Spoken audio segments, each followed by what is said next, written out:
Bienvenue, chers amis, à l'Odyssée de la prophétie, une étude biblique spectaculaire, et vous pouvez connaître l'avenir. Et nous sommes si reconnaissants pour tous nos amis qui viennent dans notre auditoire en direct ici à New York et dans ma ville natale. Cela fait longtemps que je n'y suis pas retourné. Cela m'a fait plaisir de voyager et de revoir certains sites familiers. Je souhaite à nouveau la bienvenue à ceux qui nous regardent en ligne ou à la télévision. Nous tenons à vous encourager et à vous rappeler qu'il s'agit d'une émission en direct. En ce moment même, vous pourriez envoyer un petit mot à vos amis pour leur dire que l'Odyssée de la prophétie a commencé. Et vous pouvez simplement aller sur le site de l'Odyssée de la prophétie, vous pouvez la regarder en direct ou par le biais d'un certain nombre d'autres, de l'Internet, des sites de médias sociaux où elle est diffusée. Nous avons suivi une série d'études portant sur certains des principaux thèmes de la prophétie. Je suis très reconnaissant à nos auditeurs d'être présents en direct ce soir, parce que vous allez avoir droit à une étude biblique de qualité industrielle. Nous parlons d'un sujet très important qui couvre une grande partie du temps biblique. Nous allons couvrir 1000 ans en une cinquantaine de minutes. Il s'agit du grand jour du jugement. Comme toujours, j'aime commencer par des faits étonnants, tirés de l'histoire ou de la science. Et ce soir, nous allons parler de... Je viens de terminer la lecture d'un livre sur Napoléon, qui était un sacré personnage, à la fois célèbre et infâme. Il a conquis une grande partie de l'Europe au XIXe siècle. Il a commencé par être un brillant caporal. Il s'occupait de l'artillerie corse, qui ne venait pas de France. Il a gravi les échelons de l'armée française pendant la Révolution française. Il était extrêmement intelligent, c'était un prodige. Il a réussi à se frayer un chemin jusqu'au contrôle de la nation française et de l'armée. Il est ensuite allé de bataille en bataille jusqu'à ce qu'il ait conquis une grande partie de l'Europe. Il a mis en œuvre de bons changements au sein du gouvernement qui sont toujours en vigueur. Certaines des lois napoléoniennes, mais des milliers de personnes sont mortes dans ces guerres. En fin de compte, certaines des autres nations d'Europe, principalement l'Angleterre, se sont battues avec lui et il a été vaincu. Puis ils l'ont banni sur l'île d'Elbe. L'année suivante, il a été vaincu. Il a été envoyé là-bas et était censé y finir ses jours. Ils lui ont donné un certain budget et une certaine liberté qu'il a abdiquée. Mais vous savez, il ne supportait pas son isolement. Il était tellement habitué à être l'empereur, à avoir tout ce pouvoir et soudain à tout perdre. Mais au bout d'un an, il a réussi une évasion audacieuse. 1 millier de soldats l'ont rejoint. Il est revenu à Paris, a repris le pouvoir et a réussi à mener une nouvelle guerre de 100 jours contre l'Europe. Il semblait pouvoir reprendre le pouvoir, mais il fut finalement vaincu. Même après avoir pris le temps de réfléchir, il ne pouvait pas changer. Il voulait être le maître du monde. Ils l'ont ensuite banni sur l'île de Sainte-Hélène, l'avant-poste le plus éloigné de la domination britannique, au milieu de nulle part, où il a fini par mourir. Cela me fait penser à une histoire de la Bible. Si vous avez vos Bibles, passez au chapitre 20 du livre de l'Apocalypse. De toute évidence, nous approchons de la fin de la Bible. Apocalypse 22 est la fin de la Bible. Le chapitre 20 parle de ce qu'on appelle le millénium. Il est lié au grand jour du jugement. Prenez vos Bibles, verset 1, chapitre 20, Apocalypse. « Je vis descendre du ciel un ange qui avait la clé de l'abîme et une grande chaîne dans sa main. Il saisit le dragon, le serpent ancien, qui est le diable et Satan, et il le lia pour 1000 ans. Il le jeta dans l'abîme, l'y enferma et mit sur lui un sceau, afin qu'il ne séduisît plus les nations jusqu'à ce que les 1000 ans fussent accomplis. Mais après cela, il faut qu'il soit relâché, et pour un peu de temps. Vous pouvez sauter au verset 7. Lorsque les 1000 ans seront écoulés, Satan sera relâché de sa prison et il sortira pour séduire de nouveau les nations qui sont aux 4 coins de la terre, Gog et Magog, afin de les rassembler pour le combat, eux dont le nombre est comme le sable de la mer. Ils couvrent la terre comme une nuée. Ils parcourent toute la terre et ils entourent le camp des saints. la ville bien-aimée. C'est la nouvelle Jérusalem qui descend au chapitre suivant. Et le feu descend du ciel d'auprès de Dieu et les dévore. Le diable qui les a séduits a été jeté dans les temps de feu et de soufre où sont la bête et le faux prophète. Et ils seront tourmentés jour et nuit pour les siècles des siècles. De quoi s'agit-il? Comment se fait-il que le diable soit lié pendant 1000 ans? Et si vous avez attaché le diable, pourquoi le relâcheriez-vous? C'est vrai? Oui, beaucoup de gens ne savent pas grand-chose du millénaire, même s'il s'agit d'une période de 1000 ans très importante dans la Bible. Certains d'entre vous n'étaient pas ici, n'étaient pas là tout à l'heure, et vous n'avez peut-être pas vu que j'ai illustré le fait qu'il y a 7 épopées dans l'histoire de la Bible. La Bible nous dit, dans le 2e chapitre de Pierre, qu'un jour avec le Seigneur est comme 1000 ans et 1000 ans comme un jour. Pierre cite le psaume 90. Où il est dit qu'un millier d'années à ses yeux est comme un jour qui s'en va. Si l'on additionne les âges dans la Bible, on constate qu'Adam a vécu 930 ans. Et vous commencez avec Adam, puis on passe à 2000 ans et on arrive à l'époque d'Abraham. Pendant les 2000 premières années, nous avons donc l'épopée des patriarches. Dieu partage l'Évangile par l'intermédiaire des patriarches. Adam, Enoch, Mathusalem, Noé. Il y a eu quelques fidèles, Seth, etc. Puis Abraham, il est appelé à sortir. Dur des Chaldéens. Dieu appelle Abraham et lui dit, « Je vais donner à ta nation les oracles de la vérité. Le Messie viendra par tes descendants. » Pendant les 2000 ans qui suivent, d'environ 2000 ans avant Jésus-Christ jusqu'à 4 ans avant Jésus-Christ, Jésus naît. Encore 2000 ans. L'épopée suivante, Dieu prêche l'Évangile à travers la nation juive aux gardiens de la parole. Ils ont présenté Jésus comme le Messie au monde et les Bibles, puis les Écritures se sont répandues partout. Puis le Christ est né. Je sais que vous vous demandez comment Jésus a pu naître 4 ans avant le Christ.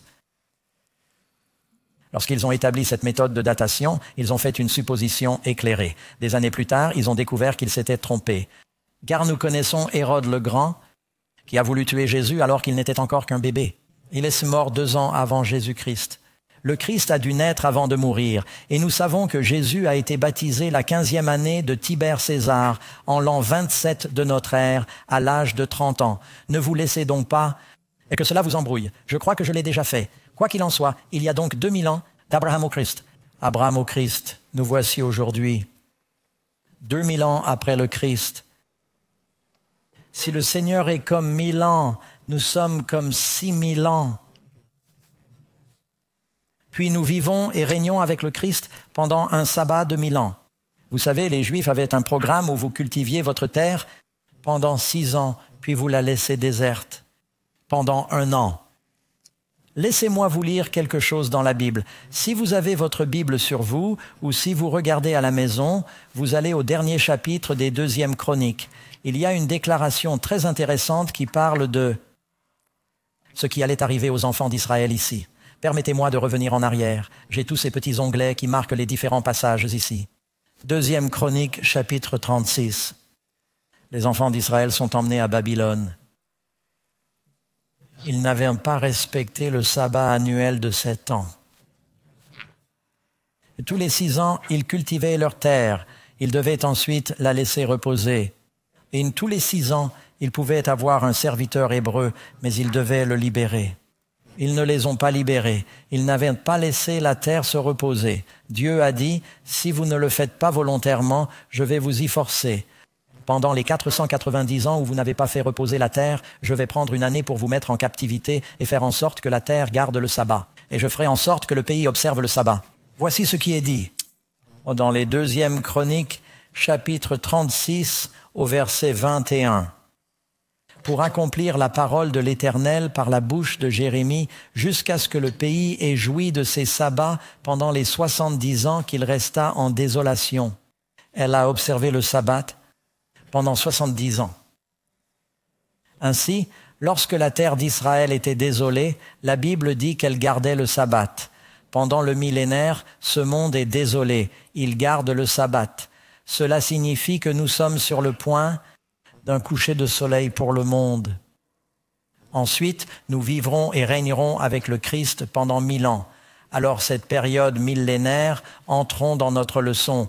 Question numéro 1, qu'est-ce qui commence? Quels sont les événements qui marquent le début des 1000 ans? Réponse. 1 Thessaloniciens 4,16. N'oubliez pas que vous pouvez dire les réponses en bleu, cela aide les autres à les compléter. Le Seigneur lui-même descendra du ciel avec un cri et les morts en Christ ressusciteront. Le début du millénaire est marqué par la venue du Seigneur. C'est l'événement suprême de l'histoire qui le marquera. Je ne sais pas ce qu'il en est pour vous, mes amis, mais j'attends cela avec impatience. Vous savez, dans le chapitre 1 des Actes, il est dit que les disciples ont vu Jésus monter dans les nuages et qu'il reviendra dans les nuages de la même manière qu'il est venu. Mais ses pieds ne touchent pas le sol. Il dit aux disciples, Jean 14, « Je vais vous préparer une place, et si je vais vous préparer une place, je reviendrai. Croyez-vous Jésus? Je vous accueillerai en moi, afin que là où je suis, vous soyez aussi. » En fait, nous avons une petite vision de la seconde venue ici même. Je me demande ce qui se passerait si je sautais dans ce trou. C'est incroyable la réalité qu'ils ont ici. Il y a la seconde venue de Jésus. Vous savez, c'est quoi les nuages? Est-ce que c'est H2O? Non, il est dit si vous regardez dans le psaume 1O4, ces ministres, les anges, ces esprits tutélaires, ils viennent dans des nuages de gloire. Les anges sont des êtres brillants. Ce sont des nuages de lumière. Les anges sont parfois appelés des étoiles. D'après toi, quelle était l'étoile que les mages ont suivie? Ce n'était pas un astéroïde ou une comète qui planait au-dessus de la maison de Bethléem. C'était une bande d'anges qui ressemblait à des étoiles. C'est ainsi que le Christ vient, est-il dit, et tous les anges avec lui. Quelle luminosité pensez-vous qu'il aura? Mais ses pieds ne touchent pas le sol, comme nous sommes pris. Si quelqu'un commence à se promener en disant qu'il est Jésus, le Christ n'a-t-il pas dit qu'il y aurait beaucoup de faux Christ? Ne vous laissez pas tromper par cela. Le Seigneur lui-même descendra du ciel, mort aux yeux du Christ. Dans Apocalypse 20, ils font quoi? Ils vivent et règnent avec le Christ pendant 1000 ans. À 1000 ans. Dans la prophétie, un jour équivaut parfois à une année. Certains se demandent donc s'il s'agit d'un millier d'années spirituelles ou d'un millier d'années littérales. Nous croyons qu'il s'agit d'un millier d'années littérales, pour plusieurs raisons.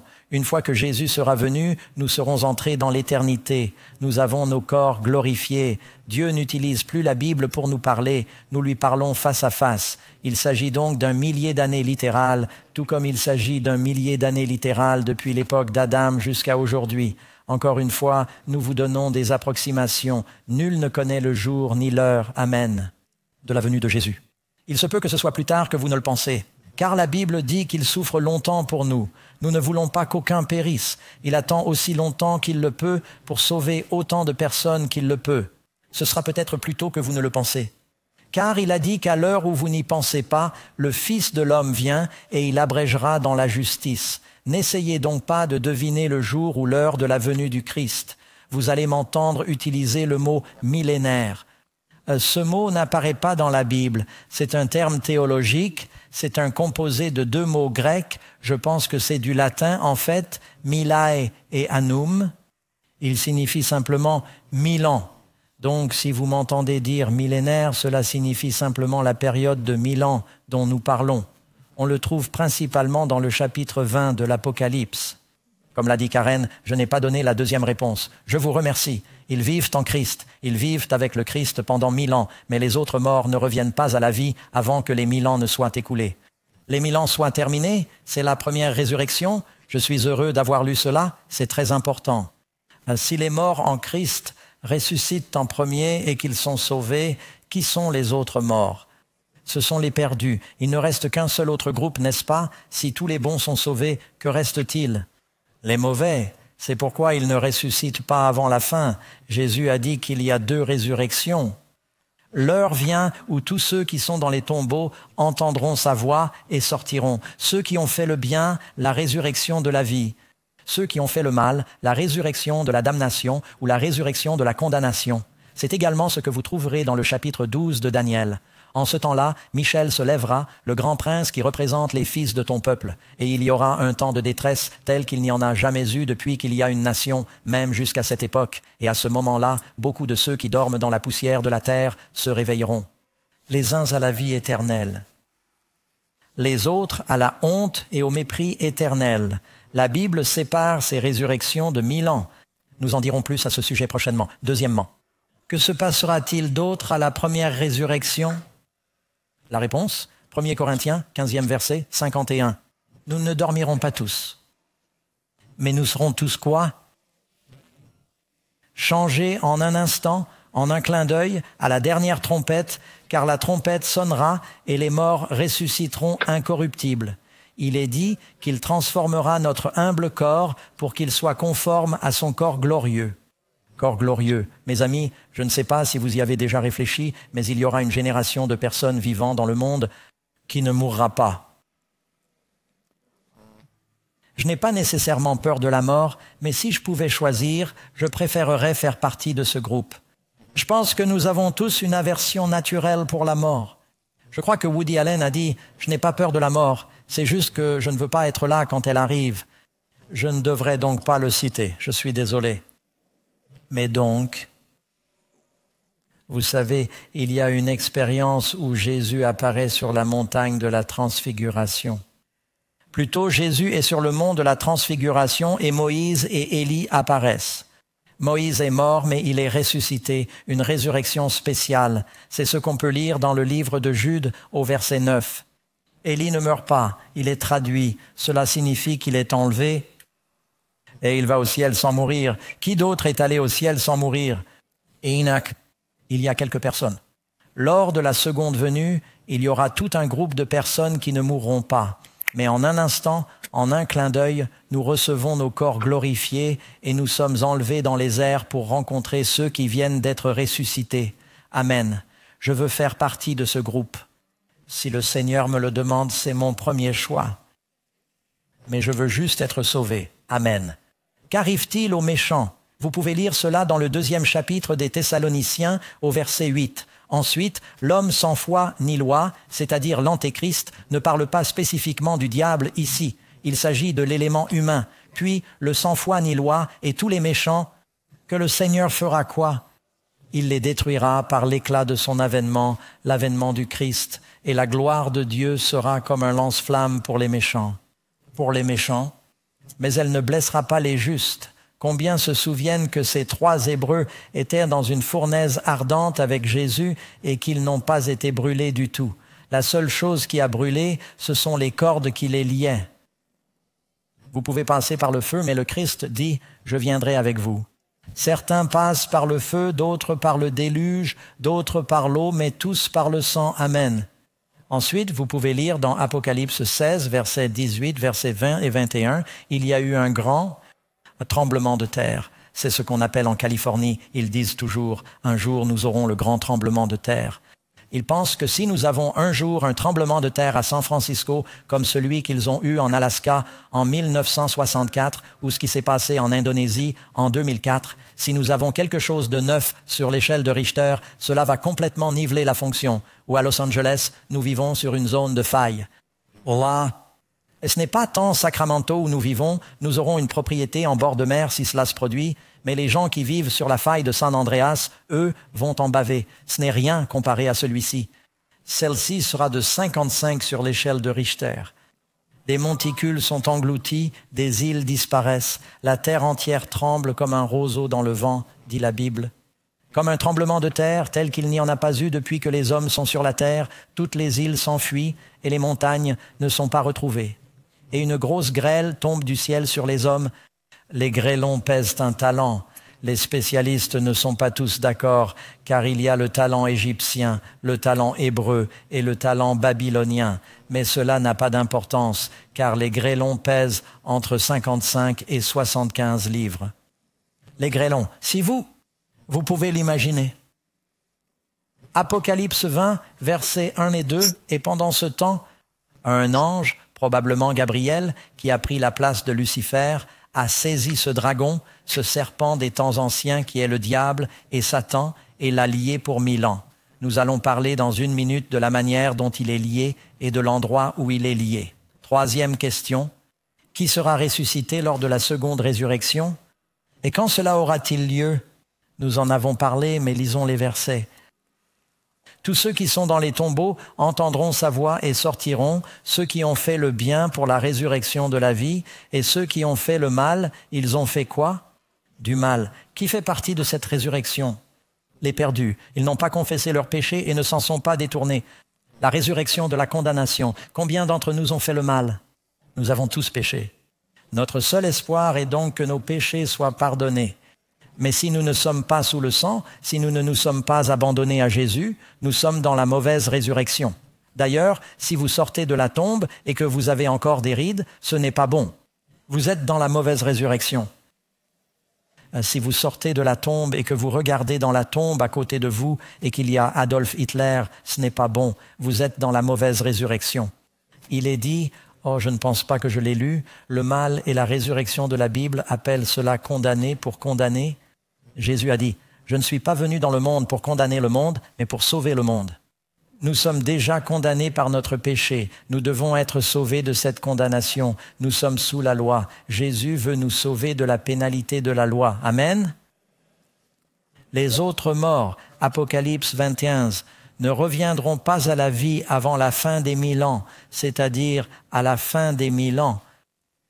Les méchants sont ressuscités pour un jugement, mais c'est plus qu'un simple jugement. Remarquez ici le 4e point. Quelle est la condition du monde pendant les 1000 ans? Nous avons parlé des événements qui marquent le début des 1000 ans. Jésus vient, nous sommes enlevés à sa rencontre. Si nous sommes vivants, nous recevons nos corps glorifiés. Les morts en Christ ressuscitent avec des corps glorifiés. Je me souviens avoir montré une image, je crois que je l'ai montrée il y a 1 minute sur l'écran, d'une mère embrassant son bébé lors de la résurrection. Après l'émission, une dame est venue me voir en larmes et m'a dit « Pouvez-vous m'apporter cette photo ?» Elle m'a dit qu'elle avait perdu 2 enfants. Et elle a dit « J'espère juste que je les reverrai à la résurrection. » Et il y aura de grandes retrouvailles à ce moment-là, mes amis. Quelle sera la condition du monde pendant les 1000 ans? Voici que l'Éternel fait de la terre quoi? La vide et la rend inculte. Non, attendez. Certains d'entre vous disent, Pasteur Doug, je pensais que nous vivions et régnions avec le Christ. Je pensais que nous vivions et régnions avec le Christ ici. Vous savez, il y a de bons chrétiens, il y a 2 camps principaux. Un groupe croit que nous sommes ici sur la terre. Si vous lisez les livres Left Behind ou si vous suivez Hal Lindsey ou Tim LaHaye, ils croient que nous sommes ici sur la terre pendant les 1000 ans. Les protestants traditionnels croient que nous vivons et régnons avec le Christ dans la gloire pendant les 1000 ans. La Bible dit que nous sommes avec lui et que les méchants sont détruits. Le groupe Left Behind dit que les justes qui ont la vie éternelle règnent sur les méchants qui sont encore en train de mourir. Je ne sais pas ce qu'il en est pour vous, mais je ne veux pas régner sur les méchants. Je veux être avec le Christ. Voyons ce que dit la Bible. La Bible dit, quelle est la condition de la terre? Voici le Seigneur vide la terre. Il l'a réduit à l'état de ruine. Lisez dans Jérémie 4, verset 23, « Je regardais la terre et elle était sans forme et vide. Si je m'arrête là, vous allez penser, eh bien, cela ressemble à la Genèse. Il faut continuer à lire.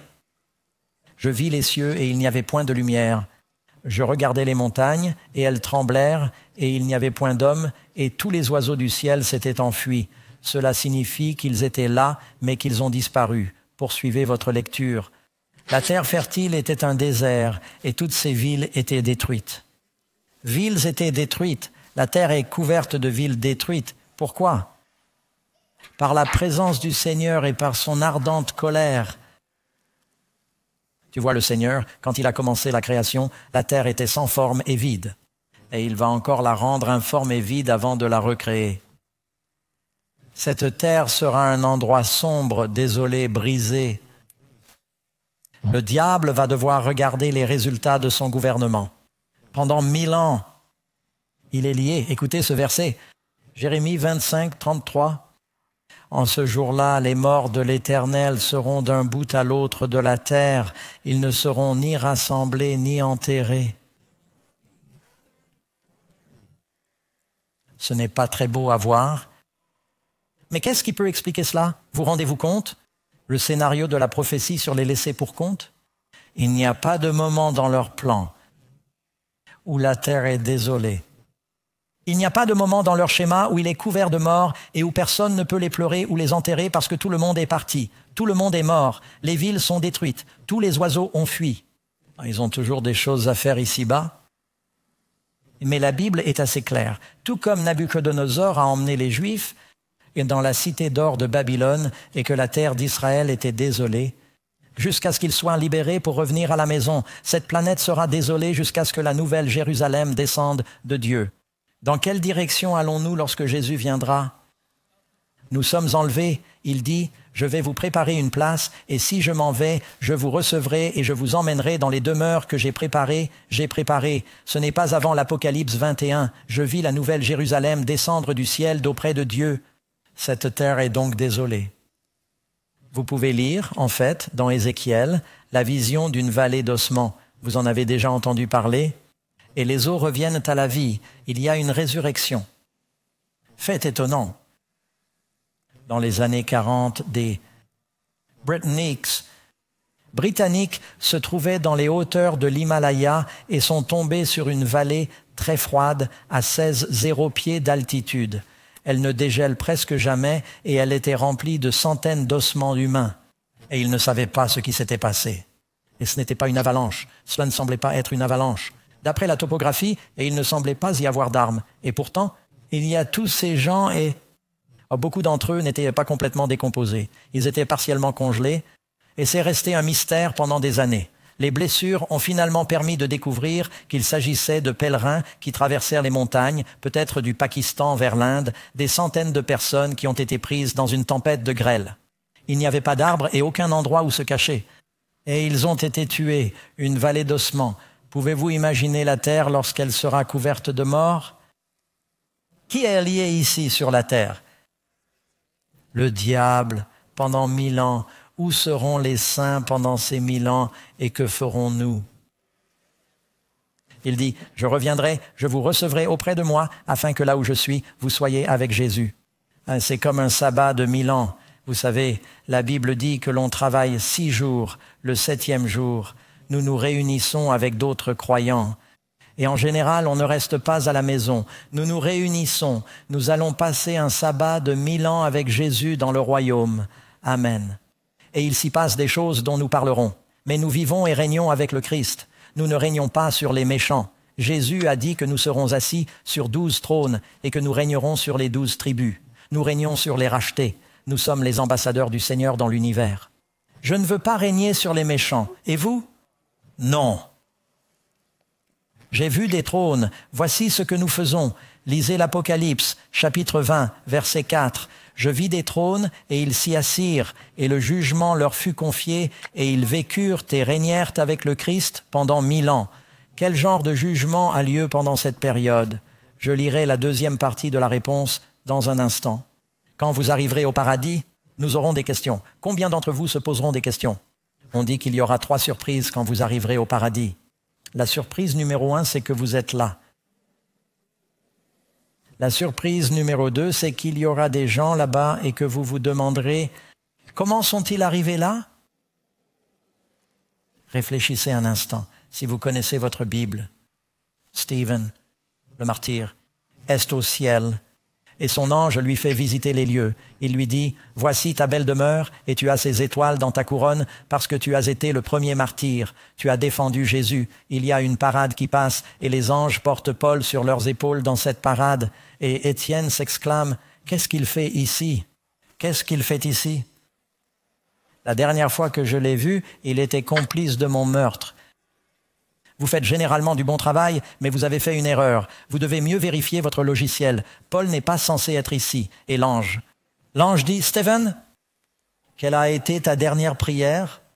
J'ai prié mon Père de ne pas mettre ce péché à leur charge. » Dieu a entendu ta prière. Il a pardonné à Saul et Saul s'est converti. Il est devenu Paul. Il est devenu le plus grand apôtre du Nouveau Testament. Il a écrit presque la moitié du Nouveau Testament. Et il y a beaucoup de gens ici, à cause de votre prière pour Paul, Dieu lui a pardonné. Nous allons donc juger, et juger ne signifie pas que vous êtes assis sur un banc avec un marteau et que vous prononcez coupable, innocent, coupable, innocent. Cela signifie que vous évaluez les preuves. Nous allons avoir beaucoup de questions. Il y aura des retrouvailles intéressantes. Vous savez, l'histoire de David et Bethsabée et d'Uri.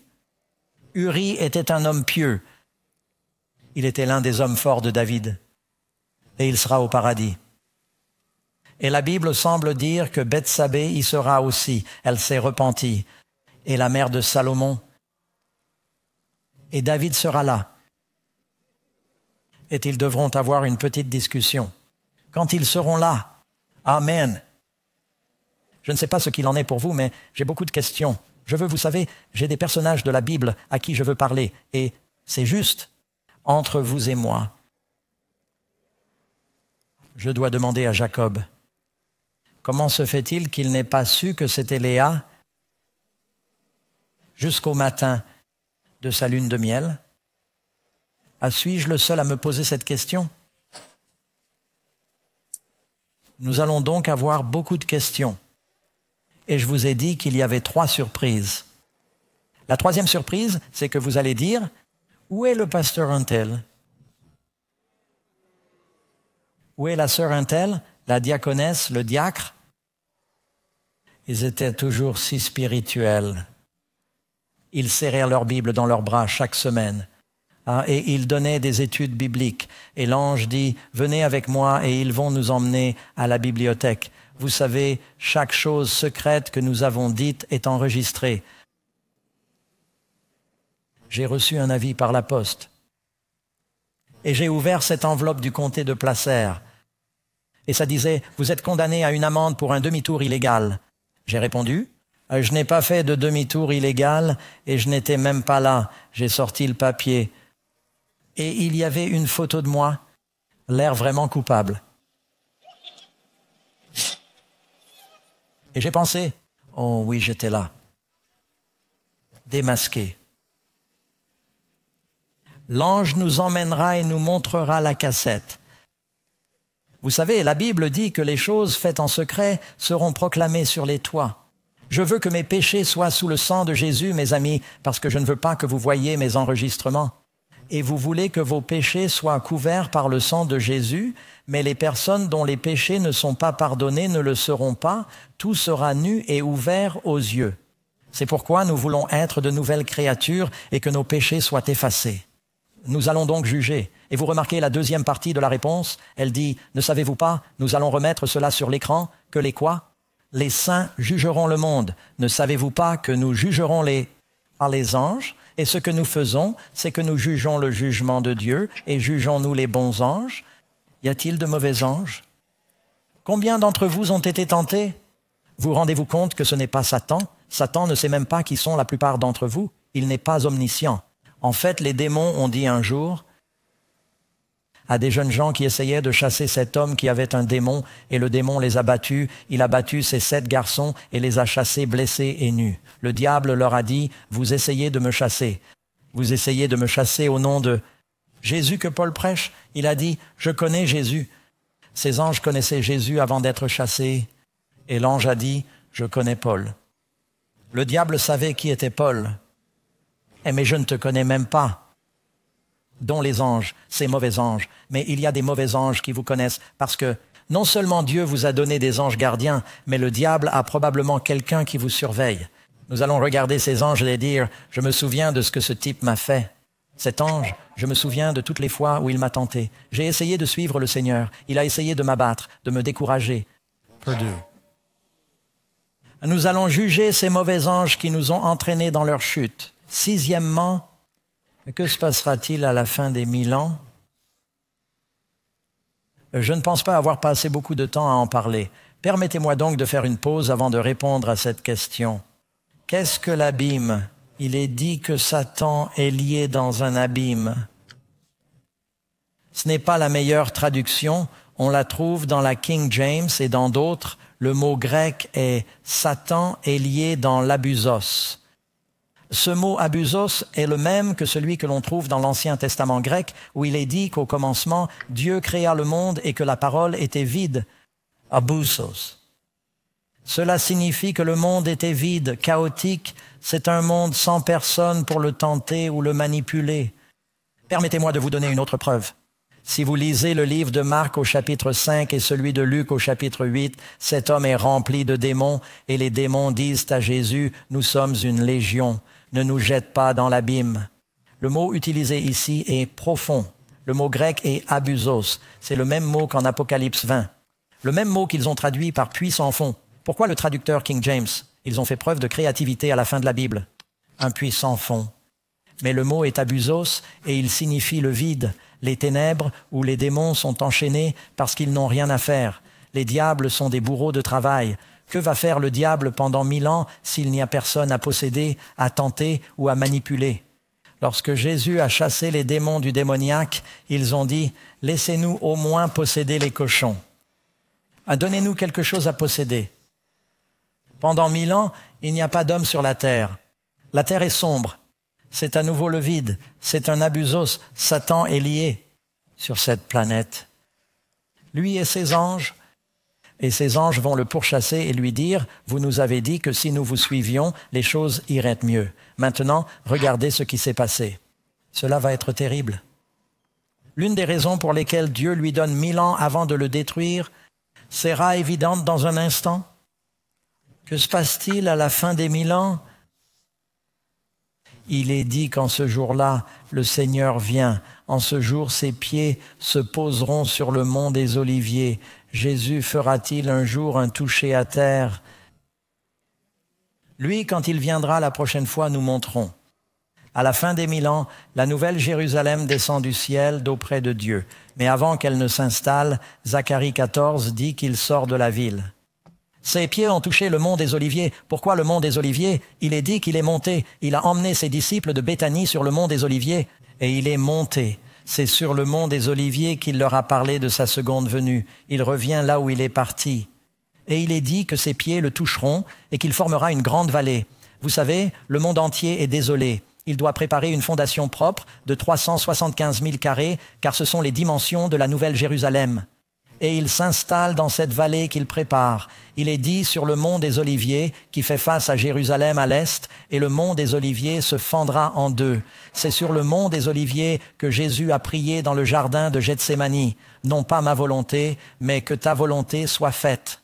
D'ailleurs, lorsque Jésus touche le mont des Oliviers et qu'il crée cette grande vallée, les dimensions de la Nouvelle Jérusalem et de cette grande vallée sont si grandes qu'elles englobent complètement la terre d'Israël promise par Dieu à Abraham. Lorsque Dieu a promis à Abraham, « Je vais te donner cette terre.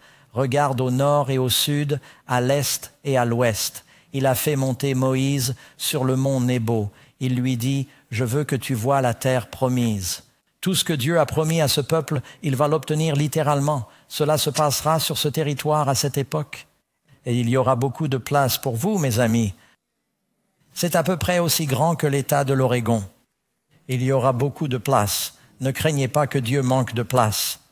Le Seigneur sera le roi de toute la terre. Cela se passe à la fin des 1000 ans. Il est dit, « Moi, Jean, j'ai vu la ville sainte, la nouvelle Jérusalem qui descendre du ciel de Dieu, préparée comme une épouse, parce que son Église est dans la ville et que nous sommes l'épouse du Christ, préparée comme une épouse parée pour son mari. » Magnifique. La Bible dit qu'il vient chercher une épouse sans tache, ni ride, ni aucune souillure, parce que nous avons été lavés. Nous avons lavé nos robes et les avons blanchies dans le sang de l'agneau. Amen. Que se passe-t-il ensuite pour libérer Satan de sa prison? Le diable a eu 1000 ans pour réfléchir et il s'excuse. Comme Napoléon peut-il changer? Que se passe-t-il ensuite? Quand les pieds du Seigneur touchent le mont des Oliviers, il appelle les méchants. La Bible dit que le reste des morts ne vivra pas avant la fin des 1000 ans. À la fin des 1000 ans, une nouvelle Jérusalem descend. Les méchants sont ressuscités. Et c'est la puissance du Christ qui les ressuscite. Le diable ne peut ressusciter personne. Mais maintenant, ils sont ressuscités pour le jugement. Et il est dit que le reste des morts, c'est Apocalypse 20, verset 5, ils ne vivront pas jusqu'à ce que les 1000 ans soient terminés. Lorsque les 1000 ans seront écoulés, Satan sera quoi? Libéré de sa prison? Pourquoi est-il libéré de sa prison? Parce que jusqu'à présent, il n'avait personne à tenter, à manipuler. Soudain, il voit tous les méchants qui ont vécu. Combien sont-ils? Il y a 8 milliards de personnes dans le monde aujourd'hui. Bien sûr, il y en a plus que jamais. Mais si vous remontez dans le temps, il est dit qu'ils couvrent la terre comme un nuage. Leur nombre est comme le sable de la mer. Maintenant, je veux que vous alliez dans votre Bible. Oh, attendez, laissez-moi voir. Est-ce le verset suivant? Je veux dire, laissez-moi lire le verset suivant, le 8e. Je pense que cela sera plus clair. Que fera Satan lorsque les méchants seront ressuscités? Il est dit que Satan sortira pour tromper. Il fera quoi? Il a été empêché de tromper le monde entier pendant les 1000 ans parce qu'il n'y avait personne à tromper. Maintenant que tous les méchants sont ressuscités, il sortira pour séduire les nations. S'agit-il de bonnes ou de mauvaises nations? Celles qui sont aux 4 coins. Certaines personnes pensent que, et je ne veux ridiculiser personne, mais simplement être bibliquement honnête à ce stade, j'entends les gens dire Gog et Magog. C'est la Russie et la Chine. Et ils essaient de faire ressembler Magog à Moscou, ou quelque chose comme ça. Et les Gog, disent-ils, sont les descendants des Asiatiques en Chine. Retournez au chapitre 10 de la Genèse. Gog était un ennemi du peuple de Dieu, une ancienne tribu. Magog signifie de la matrice ou les descendants ou les enfants de Gog. Gog et ses enfants. Tout au long de l'Apocalypse, il est dit, vous avez l'épouse du Christ dans Apocalypse 12, et son reste, ses enfants, il y a Babylone et ses filles. Jézabel et sa fille Athalie ont persécuté le peuple. Vous avez Hérodiade, la femme d'Hérode, et sa fille dansent pour que Jean-Baptiste perde la tête. Dans la Bible, cette confédération mère-fille persécute le peuple de Dieu. Gog et Magog représentent donc les ennemis du peuple de Dieu depuis toujours. Si vous ne me croyez pas, laissez-moi finir de lire mon verset. Je suis excité, j'ai hâte de vous le dire.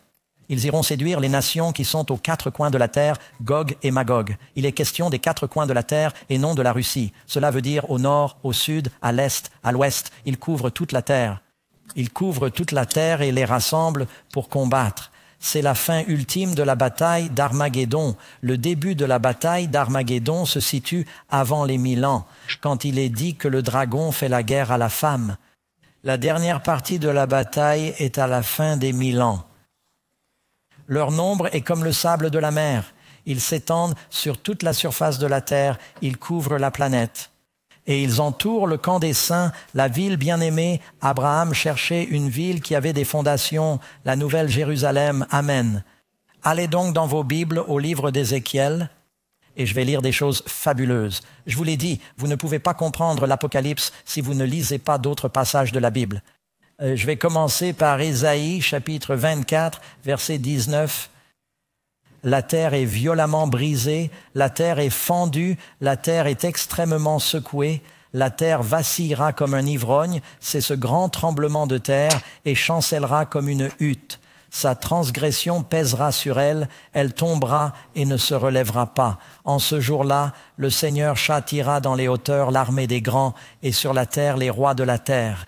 Et ils seront rassemblés comme les prisonniers qui sont rassemblés dans la fosse. Où va le diable? Dans l'abîme.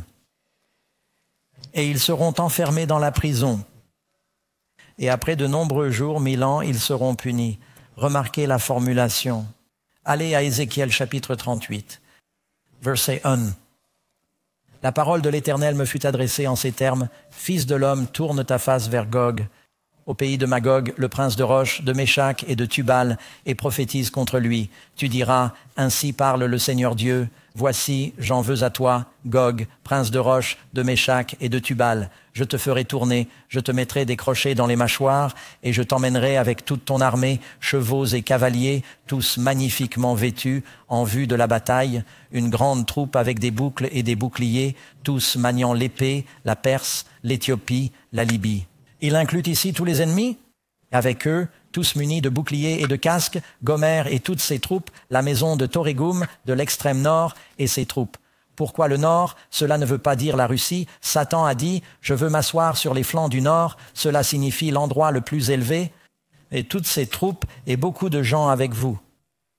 C'est une bataille, la grande bataille du jour de Dieu, quand tous les méchants viendront contre le Seigneur. Lisez le verset. Ézéchiel 38, allez au verset 8. Et après beaucoup de jours, la même chose qu'Ésaïe a dit, c'est après les 1000 ans, vous serez visités. Dans les dernières années, vous reviendrez dans le pays, ceux qui ont été ramenés de l'épée et rassemblés parmi de nombreux peuples sur les montagnes d'Israël, qui étaient depuis longtemps désolés. Quelle était la condition du monde? La désolation. Ils ont été ramenés des nations et maintenant ils habitent tous en sécurité. Les justes sont dans la nouvelle Jérusalem. Tu monteras comme une tempête, tu couvriras le pays comme une nuée. C'est ce que nous lisons dans l'Apocalypse. Il couvre la terre comme le sable de la mer. Toi et toutes tes troupes, et beaucoup de gens avec toi. Ainsi parle le Seigneur Dieu, en ce jour-là, il arrivera que des pensées s'élèveront dans votre esprit et que vous ferez un mauvais plan et que vous direz « Je monterai contre le pays des villages non fortifiés pour combattre la nouvelle Jérusalem. J'irai vers un peuple paisible qui habite en sécurité, qui habite sans murailles et qui n'a ni barreaux ni porte. » Ézéchiel 38, verset 14, Fils d'homme, prophétise et dit à Dieu, ainsi parle le Seigneur, le jour où mon peuple d'Israël habitera en sécurité, ne le connaîtras-tu pas? Tu viendras de ton lieu, de l'extrême nord, toi et beaucoup de gens avec toi, tous montés sur des chevaux, une grande troupe et une puissante armée. Tu monteras contre mon peuple comme une nuée, tu couvriras le pays et ce sera dans les derniers jours. Je vous ferai venir contre mon pays, afin que les nations me connaissent et soient sanctifiées en moi. J'appellerai l'épée contre Gog sur toutes mes montagnes, dit le Seigneur, l'Éternel. L'épée de chacun sera contre son frère, et je les livrerai au jugement avec la peste et l'effusion de sang. Je ferai pleuvoir sur lui et sur ses troupes et sur les nombreux peuples qui sont avec lui une pluie torrentielle, de gros grêlons de feu et de soufre. N'est-il pas dit que Dieu fait pleuvoir le feu et le soufre? Je me glorifierai et je me sanctifierai et je me ferai connaître aux yeux d'un grand nombre de nations. Elles sauront que je suis le Seigneur. C'est ce que vous lisez dans l'abondance de l'Apocalypse. Tout cela est tiré d'Ézéchiel et d'Ésaïe. Nous devons connaître le contexte de cette grande bataille finale qui se déroule. À ce moment crucial, tout va s'arrêter. Satan voit tous les méchants qui ont jamais vécu. Et il dit, nous sommes plus nombreux qu'eux. Il n'a pas changé, il ne s'est pas repenti. Il dit, attaquons-les. Et il se bat, c'est toujours un être puissant. Gardez à l'esprit. Le plus puissant de l'univers est le Père, le Fils et le Saint-Esprit. Le quatrième est le premier être créé, Lucifer. Il prend son pouvoir et inspire toutes les foules mortes qui n'obtiennent pas de corps glorifié, et je ne sais pas exactement, Dieu les rassemble pour qu'elles sachent ce qui se passe, mais elles fonctionnent, d'accord? Et il dit, nous pouvons prendre la ville, et eux, au lieu de se repentir, sachant qu'ils sont à l'extérieur, ils sont toujours prêts à écouter le diable. Dieu se prépare à détruire les perdus. Il y a des gens dans la ville qui aiment les gens qui sont à l'extérieur. Dieu aime les perdus. Dieu doit montrer qu'il n'a pas le choix. Même après 1000 ans, quand ils sortent de leur tombe, ils sont toujours prêts à écouter Lucifer. Et il lance cette attaque. Il est dit qu'il est relâché pour un temps. Nous ne savons pas de combien de temps il s'agit. Il prépare des outils de combat. Je n'en sais rien. Il est dit que Moïse a refusé les plaisirs du péché pour un temps. C'était 40 ans dans le désert. Je ne sais pas combien de temps cela dure, mais pendant un certain temps, il les rallie et il va avoir Napoléon là. Il y aura Alexandre le Grand, Jules César, il y aura de grands leaders et dira que nous pouvons prendre la ville. Mais avant qu'ils ne lancent leur assaut, que se passe-t-il? Tout s'arrête. J'ai vu un grand trône blanc et celui qui était assis dessus, et les morts furent jugés selon leurs œuvres, d'après ce qui était écrit dans les livres. Nous avons réalisé qu'à ce moment-là, nous nous retrouverons tous. Jésus a dit que le jour vient où il rassemblera toutes les nations devant lui et qu'elles seront séparées. Il aura les brebis qui sont sauvées et les boucs qui sont perdus. Tu sais pourquoi les chèvres sont perdues? Parce que les chèvres utilisent leurs cornes pour frapper. Chaque fois que Jésus dit « Tu dois me suivre », ils disent « Eh bien, je te suivrai bien, mais j'arrêterai de fumer, mais je me ferai baptiser, mais…» Toutes ces excuses et rationalisations, et Elle sépare les brebis des chèvres. Tout le monde est là, ce grand jour du jugement. Dit celui qui a bien agi, bon et fidèle serviteur, entre dans la joie du Seigneur. J'avais faim et vous m'avez donné à manger, vous m'avez donné à boire. J'étais nu et vous m'avez vêtu, j'étais malade et vous m'avez visité. J'étais en prison et vous êtes venus à moi. Ils diront, Seigneur, quand avons-nous fait cela? Si vous l'avez fait pour l'un de ces plus petits, mes frères, vous l'avez fait pour moi. Et il se tourne vers les boucs, les méchants, et il dit, j'ai eu faim, vous ne m'avez pas nourri tout nu, vous ne m'avez pas vêtu. Et comme vous ne l'avez pas fait aux plus petits d'entre eux, vous ne l'avez pas fait à moi parce qu'ils n'ont pas aimé leurs frères. Ils sont perdus. Il y a un grand jour de jugement. Les sauvés sont dans la ville. Les bons anges sont dans la ville. Le Christ est dans la ville. Tous les méchants sont en dehors de la ville. Dieu, le Père, le Fils et l'Esprit seront élevés au-dessus de la ville. Tout le monde le verra ce jour-là. Il sera sur son trône blanc. Et à ce moment-là, il jugera tout le monde. Vous réalisez que Dieu n'aligne pas tout le monde comme le département des véhicules motorisés. Vous entrez un par un. Cela prendrait 1 million d'années. Il juge les gens, il fait défiler leur vie devant eux. Ils voient comment il a fait tout ce qu'il pouvait pour les sauver, mais ils étaient trop préoccupés par le péché. Et finalement, tous les genoux fléchiront. Que se passe-t-il après le jugement des méchants? Je vis, dit le Seigneur. Combien y en aura-t-il? Tout genou fléchira devant moi et toute langue confessera Dieu. Au nom de Jésus, Philippiens 2, verset 10. Tout genou fléchira, de ceux qui sont au ciel et de ceux qui sont sur la terre, de ceux qui sont sous la terre. Même le diable sera finalement forcé de s'incliner devant le Christ et de dire « Dieu est bon et j'ai eu tort ». Qu'au nom de Jésus, toute langue confessera que Jésus-Christ est Seigneur pour la gloire du Père. Le Christ dit « Satan, tombe et adore-moi ». Elle dit, non, n'adore que Dieu. Satan va tomber et adorer Jésus. Et j'entendis une grande voix venant du ciel, une foule dans le ciel qui disait, vrai et quoi? Ces jugements sont justes. Nous déclarerons tous que Dieu est bon. Et alors, à ce moment-là, quand ils réaliseront que la situation est sans espoir, Satan dira, non, non, il n'est pas trop tard, combattez la ville. Et ils vont tous se retourner les uns contre les autres, comme nous venons de le lire dans Gog et Magog. Ils se rejetteront tous la faute les uns sur les autres, et ce sera le chaos et l'effusion de sang, et le feu descend du ciel de la part de Dieu. Et ils sont jugés. C'est la 11e question. Que se passe-t-il ensuite? Le feu descend du ciel d'auprès de Dieu et les dévore. Certains brûlent plus longtemps que d'autres. Chaque homme est puni selon ce qu'il mérite. Amen. Il y a des degrés divers de récompense, des bons et des mauvais, et quiconque n'est pas trouvé écrit dans le livre de vie est jeté dans l'étang de feu. Lors du jugement de Noé, il y a eu un déluge, et seuls ceux qui étaient dans l'arche ont été sauvés. À la fin, il y aura un déluge de feu, et seuls ceux qui sont dans la ville seront sauvés. Amen. Ah, vous voulez être dans la nouvelle Jérusalem, vous voulez être en Christ, il est l'arche. Demeurez-vous en Christ? Celui qui demeure en lui ne pêche pas, à moins que vous ne demeuriez en lui comme la vigne. Vous ne produisez pas de fruits. Nous devons être en communion constante, marcher avec Jésus. Amen. 12e, c'est là que ça devient intéressant. Quand le feu s'éteindra sur les cendres de cette planète purifiée, elle ne brûlera pas éternellement.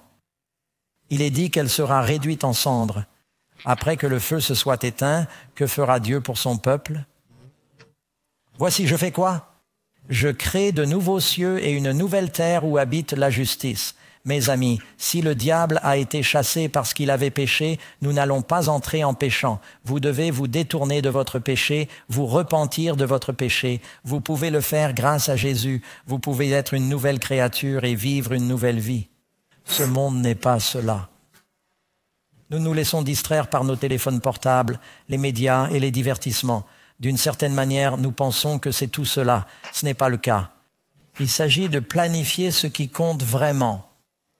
Ne laissez pas le diable vous distraire avec les soucis de cette vie et vous faire perdre l'éternité. Vous pouvez vivre pour toujours. Jésus veut vous donner la vie éternelle pour que vous ne périssiez pas. Selon sa promesse, nous attendons un nouveau ciel et une nouvelle terre où habitera la justice. Et où cela se passera-t-il? Heureux les doux, ils hériteront à la terre ici. Il va créer un nouveau monde ici. Dieu avait un plan original. Le diable a tout gâché. Dieu ne va pas laisser le diable faire ce qu'il veut. Il dit, Je vais faire ce que j'ai commencé à faire. Je vais terminer ce que j'ai commencé. Sur ce monde, je vais faire un paradis, sauf que ce sera une amélioration. Parce que Dieu va déplacer la capitale de l'univers sur notre planète et il va vivre avec nous. Et la Bible dit que nous verrons son visage. Quel privilège! Nous le verrons face à face. Ce sera le plus grand bonheur et la plus grande joie de tous, que nous puissions demeurer dans la présence de Dieu. 13e question. Où Dieu et les justes vivront-ils finalement? Le tabernacle de Dieu est avec les hommes et il habitera avec eux. Heureux les doux, ils hériteront de la terre. 14. Que vivront les rachetés dans la nouvelle Jérusalem et la nouvelle terre? C'est un monde où il n'y a plus de douleur, plus de chagrin, plus de maladie, plus de mort, plus de décès, plus de mal, plus de crimes. Certains seront au chômage, plus de police, plus d'avocats, plus de médecins. Je veux dire que nous apprécions ce que vous faites en ce moment, mais vous pouvez chercher une autre occupation. Allez-vous dire Amen? Alors le boiteux bondira comme un chœur, la langue du fumier chantera, le pasteur Doug aura des cheveux dans le dos, tout sera restauré. Et il vous veut dans ce royaume, mes amis. Combien d'entre vous veulent y être? Jésus a payé un prix incroyable. Il est mort et a souffert pour chacun de vos péchés. Quelle honte s'il le mettait à votre disposition. Et qu'il soit mort pour vous en vain parce que vous ne vous tournez pas vers lui. Crois en lui. Il veut te donner un cœur nouveau, une vie nouvelle, peu importe tes problèmes. Jésus est plus grand. Le croyez-vous, mes amis? Puis-je prier avec vous? Père Céleste, bénis ces personnes afin qu'elles puissent expérimenter cette nouvelle naissance. Sauve-nous de nos péchés. Nous voulons être prêts pour ta première venue. Nous te le demandons au nom du Christ. Amen. Que Dieu vous bénisse, chers amis. Quand aura lieu notre prochaine réunion? Mardi soir, nous sommes venus de Californie. Venez de Brooklyn. Venez du Queens. Pour ceux qui nous regardent, nous parlons de la bête de l'Antéchrist. Ne manquez pas cela. Que Dieu vous bénisse et bonne soirée.